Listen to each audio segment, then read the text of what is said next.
दोस्तों, सबसे पहले जय भोले की।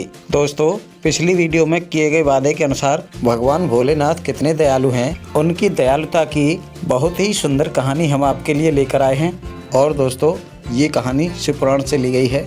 तो चलिए दोस्तों, ज़्यादा बात न करते हुए कहानी पर चलते हैं। प्राचीन काल की बात है। किसी जंगल में एक रुद्र नाम का शिकारी रहता था, जो जंगली जानवरों का शिकार किया करता था और अपने परिवार का पेट पालन करता था। एक बार की बात है, शिवरात्रि का दिन था। वह शिकार करने के लिए निकला। पूरा दिन घूमने के बावजूद भी उसे एक भी शिकार नहीं मिला। उसके बच्चे, पत्नी एवं माता पिता को भूखा रहना पड़ेगा, इस बात से वो विचलित हो चुका था। सूर्यास्त होने पर वह एक जलाशय के पास पहुंचा और वहां घाट के किनारे एक पेड़ पर पानी लेकर चढ़ गया, क्योंकि उसे पूरी उम्मीद थी कि कोई न कोई जानवर अपनी प्यास बुझाने के लिए वहां जरूर आएगा। शिकारी जिस पेड़ पर चढ़ा था वह बेलपत्र का पेड़ था। उसके नीचे भगवान शिव का शिवलिंग भी था, जो बेलपत्र के गिरे सूखे पत्तों से ढके होने के कारण दिखाई नहीं दे रहा था। रात्रि का पहला पहर बीतने से पहले एक हिरनी जलाशय पर पानी पीने के लिए आती है। जलाशय पर हिरनी को आते ही शिकारी ने उस पर अपना धनुष बाण लिया और उस पर निशाना साधा। ऐसा करने में उसके हाथ के धक्के से कुछ पत्ते टूटकर एवं जल की कुछ बूंदें नीचे बने शिवलिंग पर गिर गईं और अनजाने में ही शिकारी के हाथ से पहले प्रहर की पूजा हो गई। हिरनी ने जब पत्तों की खड़खड़ाहट सुनी तो घबराकर ऊपर की ओर देखा। निशाना साधे बैठे शिकारी को देखते ही कांपते हुए बोली, हे शिकारी महोदय, मुझे मत मारिए। मैं प्यासी थी, इसलिए इस सरोवर पर पानी पीने के लिए आई थी।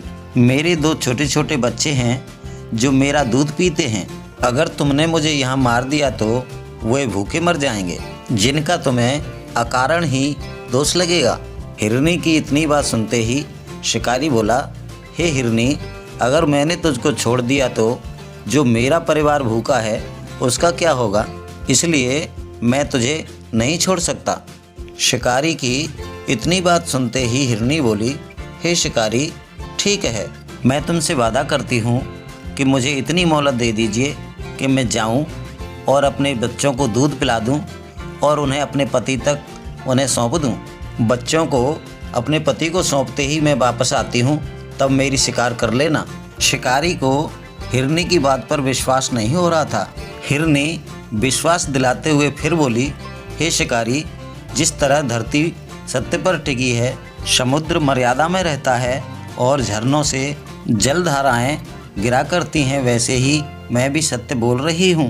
क्रूर होने के बावजूद भी शिकारी को हिरनी की बातें सुन हिरनी पर दया आ गई और बोला, ठीक है, जल्दी लौटना।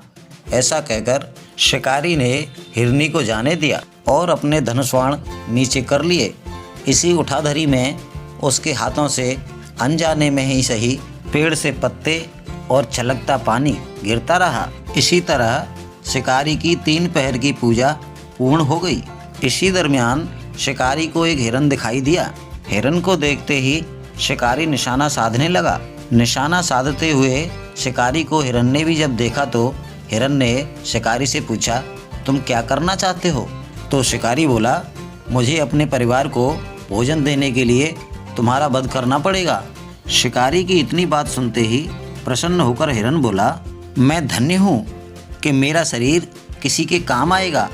परोपकार में मेरा जीवन सफल हो जाएगा, पर कृपया कर अभी मुझे जाने दीजिए, ताकि मैं अपने बच्चों को उनकी माता के पास, उनकी माता के हाथ में सौंपकर उन्हें धीरज बंधाकर मैं लौटकर अभी आता हूँ।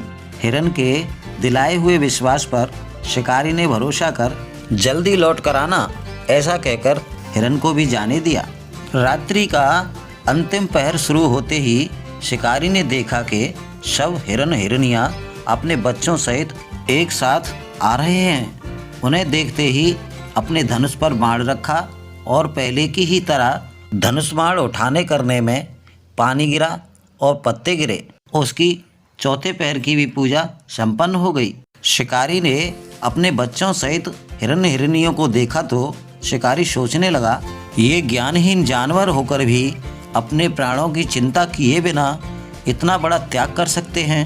परोपकार में ये अपनी ही नहीं अपने बच्चों सहित अपनी जान की आहुति देने चले आए।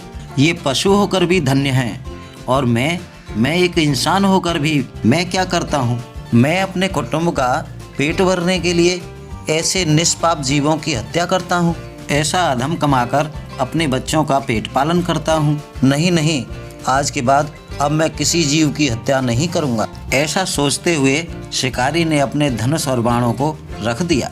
शिकारी के हुए इस हृदय परिवर्तन और 4 पैर की पूजा से खुश होकर भगवान शिव प्रकट होते हैं और उसे गुह नाम देकर उसके परिवार को निहाल करते हैं।